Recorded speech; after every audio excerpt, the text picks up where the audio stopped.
I need to study, but I'm like, I don't want to study. I'm supposed to be learning. What's the time? I know that's the reality of so many people. I mean, I am one of you. Yes, I said us. I'm like you. Come closer. Trust me, it's a whole lot when you're juggling your life, school, and so many other pet projects. You can feel like you're in a race and you're never going to win any of the races that you're on. I'm going to be telling you ways that I've actually learned to make this juggling less, crazy. Yes. And to, not forget a lot of things and keep on procrastinating and all the rest. So I learned amazing ways to help me in this amazing course I'm taking. Yes, I know I say the double amazing, yes, on Coursera. And the name of the course is Learning How to Learn by Barbara and Terrence. It's a Russian name, Skovansky.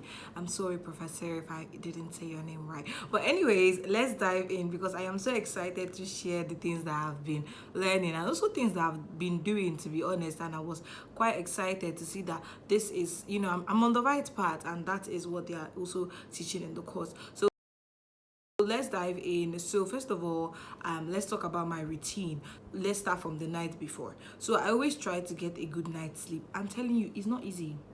It's not easy. On some nights I default, to be honest, because they say this, they have this bad,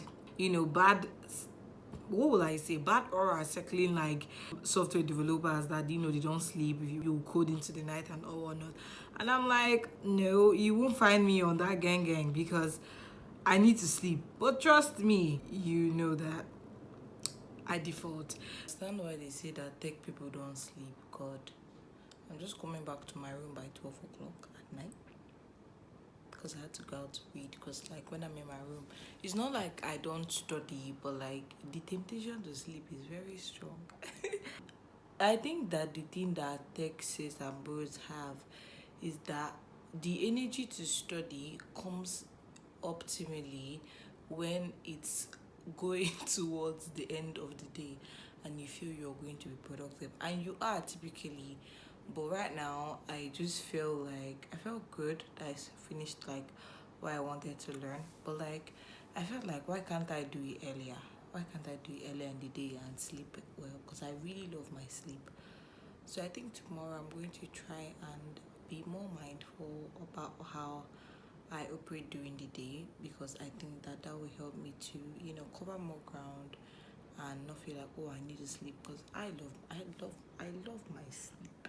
So yes, let me go to bed. Have a good night. Happy learning. Because sometimes you just want to be up to speed and be up with your learning, and I do get the hustle, but if it's before an exam, that would be totally wrong to do. So when I wake up in the morning, I love to exercise because I know the advantages of exercising to my brain. It helps me to distress, and also so they talk about two modes of thinking, which is the focused and diffused mode. So when you're learning, you're using your focused mode to learn. That is, trying to understand what your lecturer is speaking about in the coursework and all whatnot. Then the diffuse modes are, this happens when you're probably playing around or exercising, as I mentioned. So I try to exercise in the morning, and trust me, I do procrastinate. Procrastination is a habit that I think it's in everyone. I don't know if it's in you, but it's in me for sure. And sometimes it feels like an addiction. It's just like a habit that keeps on getting worse if I do not take a hold of it. So that's why I'm going to be telling you ways that I've tried to take a hold of this procrastination that everybody deals with. Yes, I'm going to put you in my circle. Yes.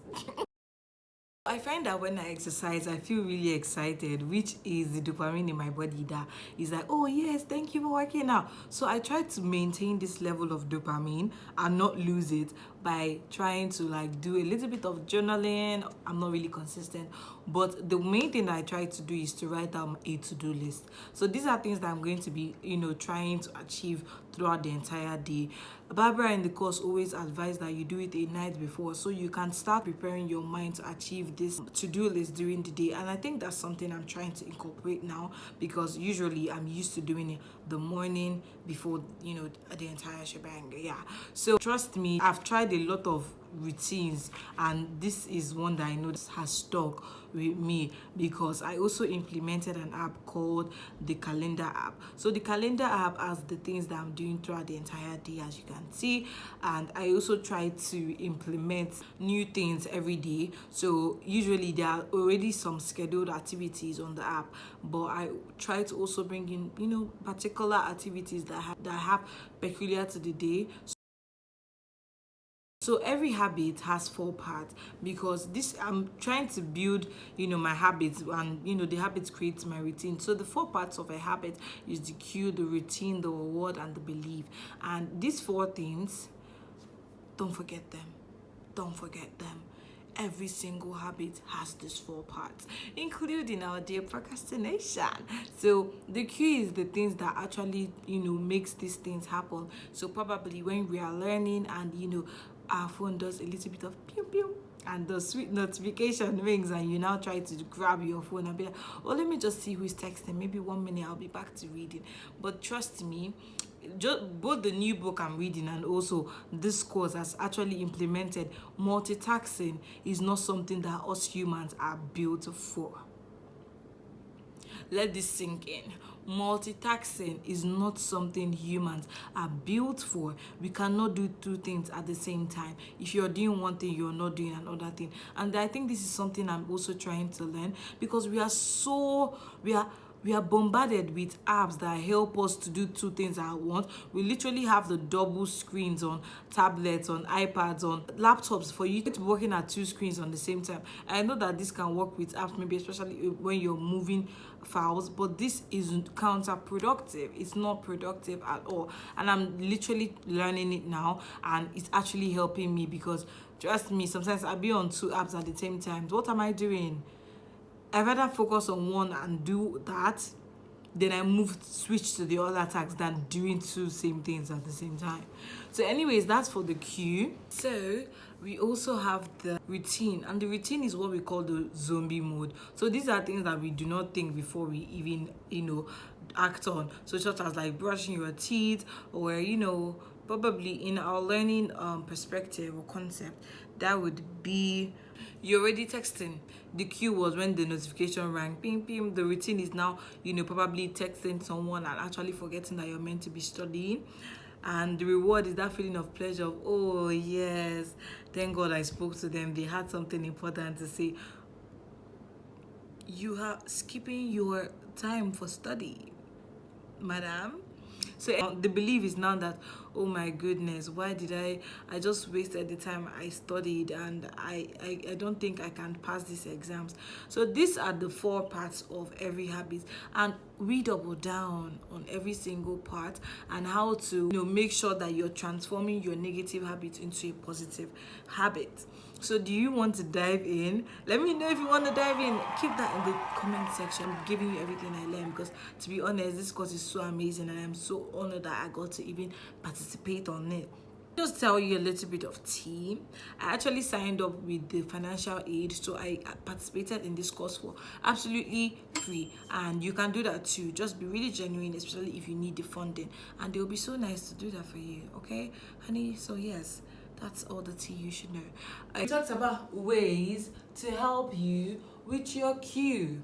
We are going to be talking about the location, the time, okay, and the place. So first, that means literally the same thing with you. So anyways, one thing I learned is that when I was in school, I couldn't study in my room. I had to move out, because I had to go out to read, because like when I'm in my room, literally, because I would be tempted by the bed, I would want to be cozy, I wouldn't be just as productive.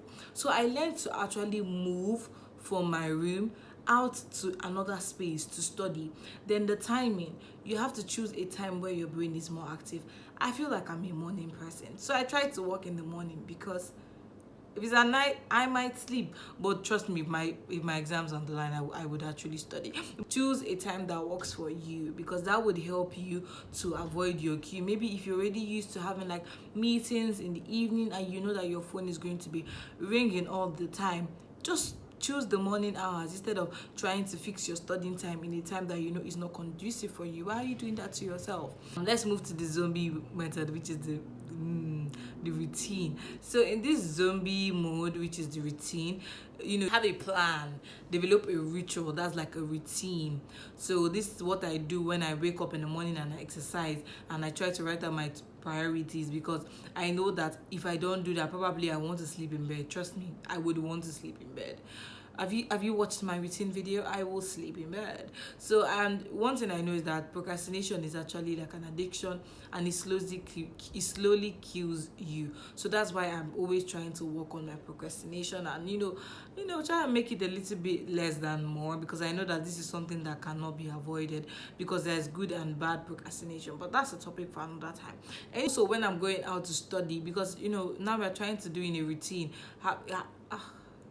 So in the routine, I try to create a ritual that's exercising. Also have like rules that surrounds this routine. Probably when I'm working out, I can't stop working out. I'm working out for the entire time, so I don't try and break it down.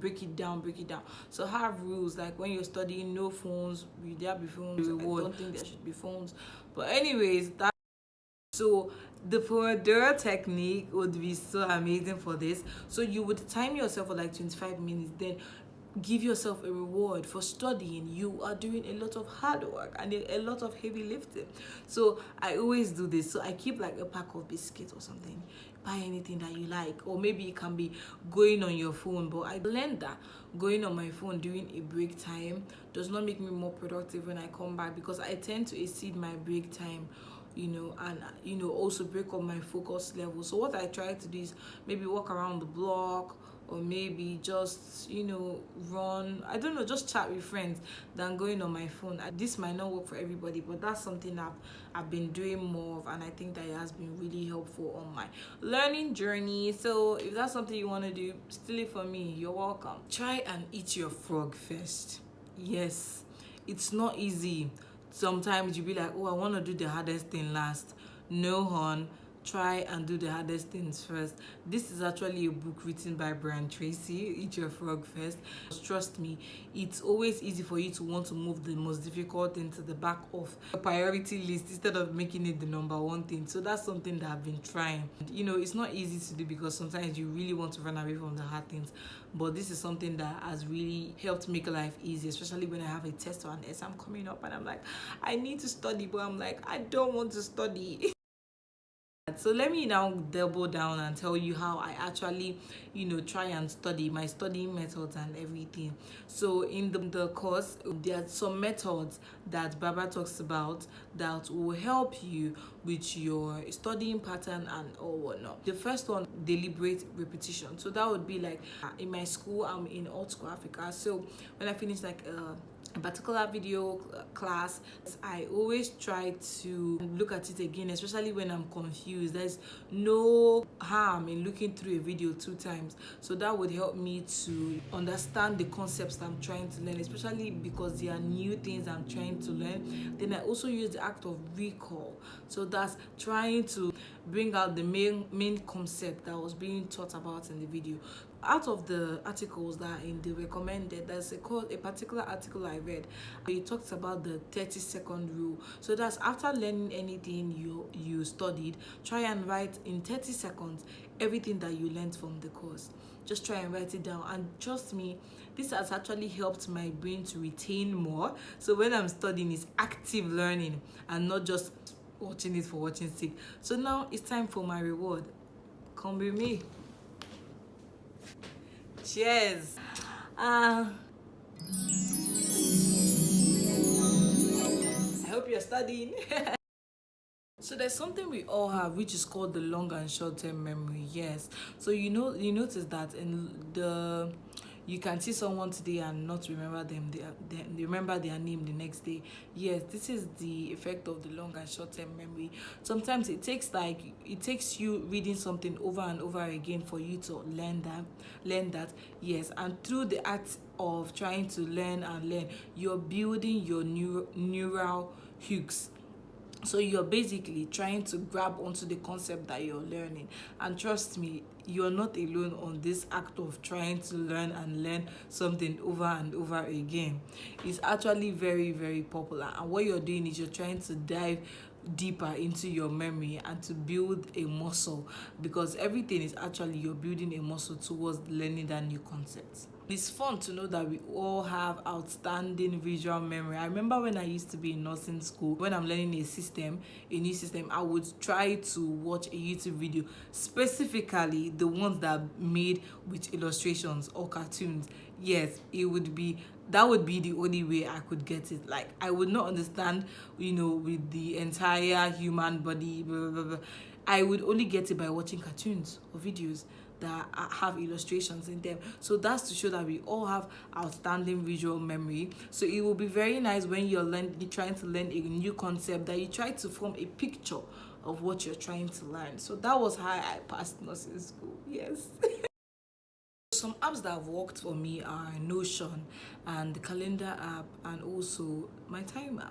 Yes, these beautiful apps have actually helped me in my learning journey, because with the Notion app, I have a habit tracker that I have actually specialized habits that I want to be incorporating into my everyday. So such as like prayer, build one line of code and all whatnot. So this app has actually helped to keep me accountable, because I have to take it every single day. And how do I not forget it? By using my timer. So I always set an alarm for a particular time and every single day, so it's actually repetitive. So these are the ways that I try to keep myself accountable. And with the calendar app, I always plan out my schedule and always incorporate tasks that I would love to do during the day. Although I work, so I do not have my time can be really flexible, because maybe I'm doing something at work, maybe I'm not doing something at work. So I always try to just put something, so even if I don't have anything at that time, I already have a backup plan. I won't find myself just playing around during that hour.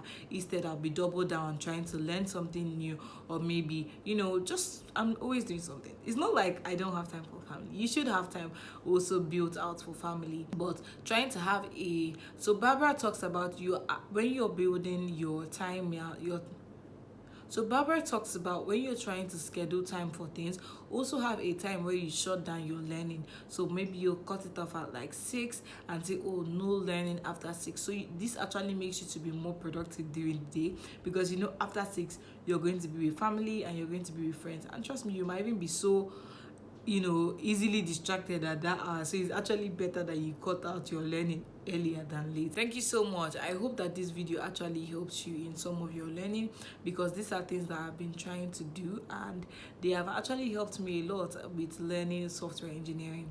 And I would love to see you another day. Please remember to go take this amazing course, Learning How to Learn, because it would literally change the way you think about learning. It was actually my lecturer, Mr. S𝓸𝓬𝓲𝓪𝓵𝓼, that actually recommended it, and I am so grateful that I did take this course, because it has literally changed my learning pattern. So let me tell you ways that I have learned to combat this on my learning journey. I'm taking a course on Coursera, called, there you go.